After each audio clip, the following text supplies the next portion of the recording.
Hello बच्चों, मैं शैलेश कुमार प्रजापति नगर प्राथमिक शिक्षण समिति वडोदरा संचालित महर्षि अरविंद हिंदी प्राइमरी स्कूल से आप सभी बच्चों का हार्दिक स्वागत करता हूं। आज हम कक्षा 8 विषय सामाजिक विज्ञान के अंतर्गत प्रथम सत्र का पाठ 8 लोकतंत्रात्मक देश में संसद की भूमिका के बारे में अध्ययन करेंगे। सरकार को निर्णय लेने और कानूनों का पालन करने की सत्ता कौन देता है? इस प्रश्न का उत्तर इस बात पर निर्भर करेगा कि उस देश में किस प्रकार की सरकार है। लोकतंत्र में जनता सरकार को यह सत्ता देती है। जनता चुनाव के माध्यम से सरकार का चयन करती है। वह अपने मनपसंद नेताओं को मत देकर चुनती है। एक बार चुने गए व्यक्ति सरकार बनाते हैं। लोकतंत्र में सरकार को अपने निर्णय और उठाए गए कदम का आधार बताना पड़ता है और स्पष्टता करनी पड़ती है। दूसरी सरकार ऐसी होती है कि जिसे राजाशाही सरकार कहते हैं। उसमें राजा अथवा रानी के पास निर्णय लेने और सरकार चलाने की सत्ता होती है। राजा के पास सलाहकारों का एक छोटा समूह होता है जिसकी मदद से अलग अलग विषयों पर चर्चा कर सकता है। अंतिम निर्णय लेने की सत्ता उसी के पास रहती है। लोकतंत्र का एक अनिवार्य लक्षण यह है कि सत्ता किसी एकाध व्यक्ति के हाथ में नहीं होती है।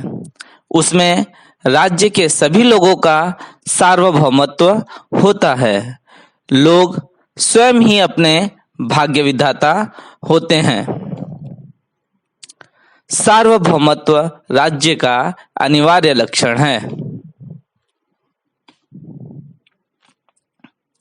लोकतंत्र के लिए अंग्रेजी भाषा में डेमोक्रेसी शब्द का उपयोग होता है।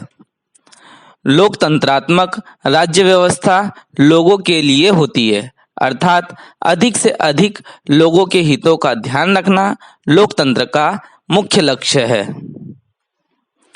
लोकतंत्र का संचालन लोग स्वयं ही करते हैं क्योंकि राज्य व्यवस्था के संचालक लोगों द्वारा चुने गए प्रतिनिधि ही होते हैं। सरकार का स्वरूप राजतंत्र और लोकतंत्रात्मक अर्थात लोकशाही। लोकशाही के दो प्रकार हैं, अध्यक्षात्मक सरकार और संसदीय सरकार। अध्यक्षात्मक सरकार में एक तंत्रात्मक सरकार और संघीय सरकार का समावेश होता है, जबकि संसदीय सरकार में एकात्मक सरकार और संघीय सरकार का समावेश होता है।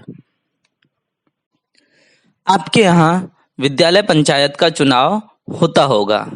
यहाँ पर भी आपको विद्यालय पंचायत के चुनाव का दृश्य दिया गया है। इस चुनाव के माध्यम से विद्यालय में अलग अलग विभागों के अंतर्गत विद्यार्थियों का चयन होता है एवं उनके द्वारा उसका संचालन किया जाता है। उसी प्रकार आपके वर्ग मॉनिटर का चुनाव भी होता होगा। कभी कभी आपके क्लास में किसी विद्यार्थी का सीधा चुनाव करके मॉनिटर बनाया जाए और मॉनिटर का चुनाव न हो, जिससे वर्ग में मॉनिटर बनने के इच्छुक अन्य विद्यार्थियों को अवसर नहीं मिलता, जिससे वे नाराजगी व्यक्त करते हैं। विद्यालय पंचायत की तरह लोकतंत्रात्मक सरकार में भी प्रतिनिधियों का चुनाव होता है। चुनाव में चुने गए बहुमत पक्ष वाले दल के नेता को प्रधानमंत्री बनाया जाता है। प्रधानमंत्री अलग अलग चुने गए प्रतिनिधियों में से चुनकर अपने मंत्रिमंडल की रचना करके उन्हें अलग अलग विभागों को सौंपता है। यहाँ पर आपको अपने देश की पार्लियामेंट अर्थात संसद भवन का चित्र दिया गया है।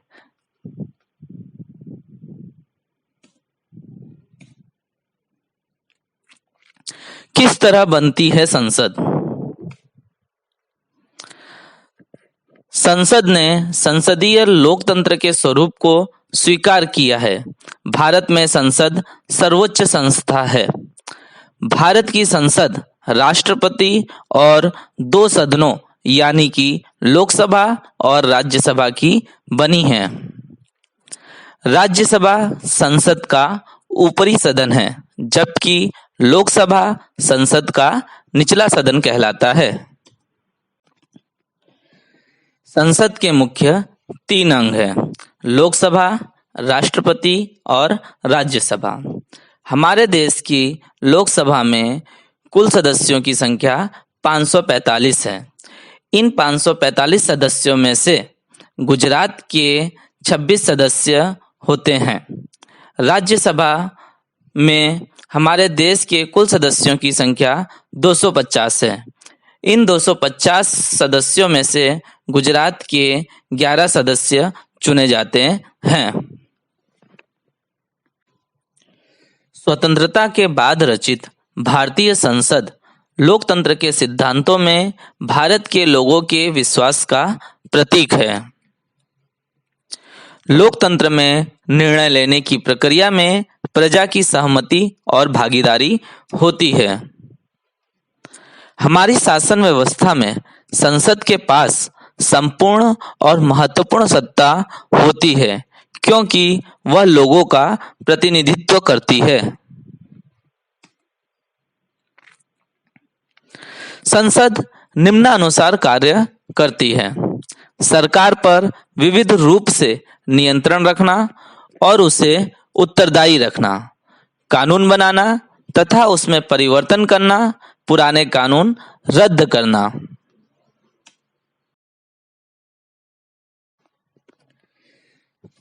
किस तरह बनती है Lok Sabha? House of people.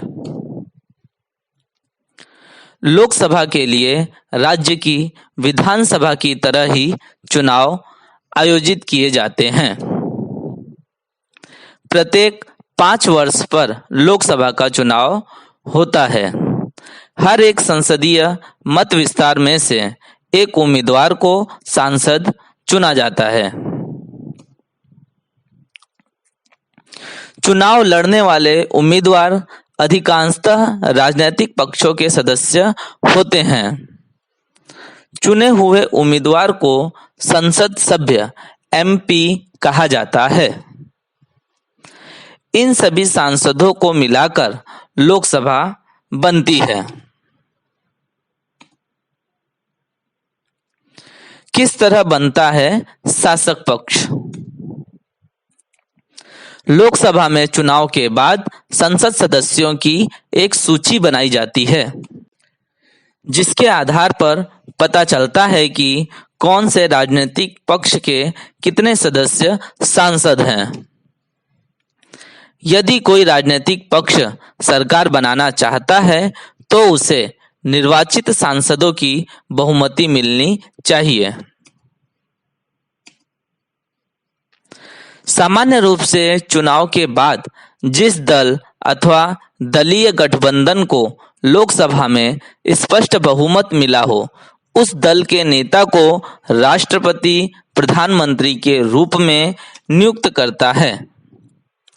Bharat का प्रधानमंत्री प्राइम मिनिस्टर लोकसभा में शासक दल का प्रधान होता है। प्रधानमंत्री अपने दल के सांसदों में से मंत्रियों को पसंद करते हैं। इस तरह से मंत्रिमंडल की रचना होती है।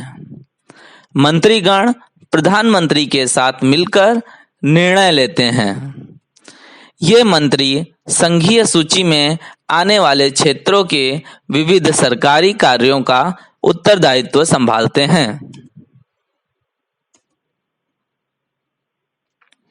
किस तरह बनती है राज्यसभा? राज्यसभा के सदस्यों का चुनाव अलग अलग राज्यों की विधानसभाओं के चुने गए सदस्यों द्वारा होता है। राज्यसभा के सदस्यों की कुल संख्या 250 निश्चित की गई है, जिसमें 238 सदस्यों का चुनाव किया जाता है। राज्यसभा में 12 सदस्य की नियुक्ति राष्ट्रपति करता है। राज्यसभा स्थायी सदन है। उसका संपूर्ण विसर्जन नहीं होता है। हर 2 वर्ष पर इसके तीसरे भाग के सदस्य निवृत्त होते हैं और उतने ही सदस्यों का चुनाव किया जाता है। राज्यसभा देश के राज्यों के प्रतिनिधि रूप में कार्य करती है। राज्यसभा में विधेयक प्रस्तुत हो सकता है। किसी भी विधेयक को कानून के रूप में लागू करने से पहले राज्यसभा की मंजूरी आवश्यक है। संसद का यह सदन लोकसभा द्वारा बनाए गए कानूनों की समीक्षा करता है। इस तरह राज्यसभा की भूमिका महत्वपूर्ण है। राज्यसभा का संचालन करने वाले को सभापति चेयरमैन कहते हैं। पदानुसार उपराष्ट्रपति राज्यसभा का सभापति बनता है।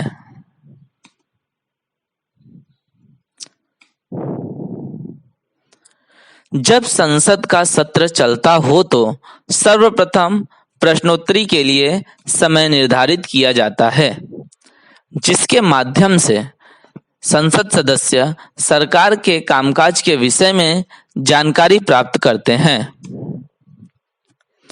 उसके द्वारा संसद कार्यकारिणी को नियंत्रण में रखती है।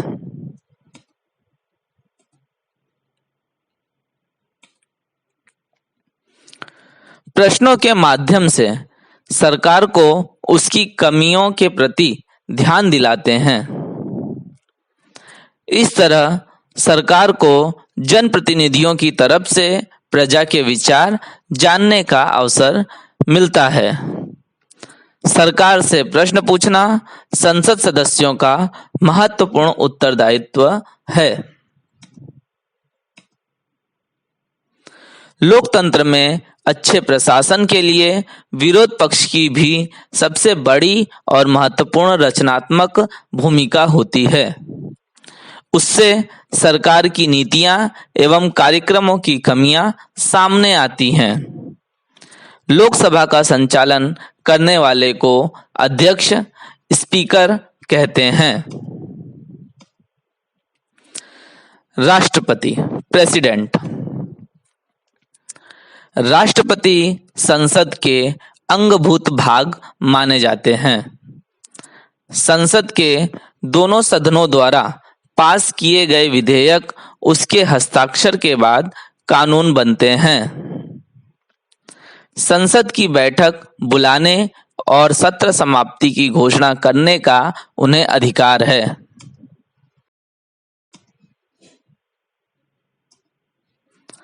धन्यवाद।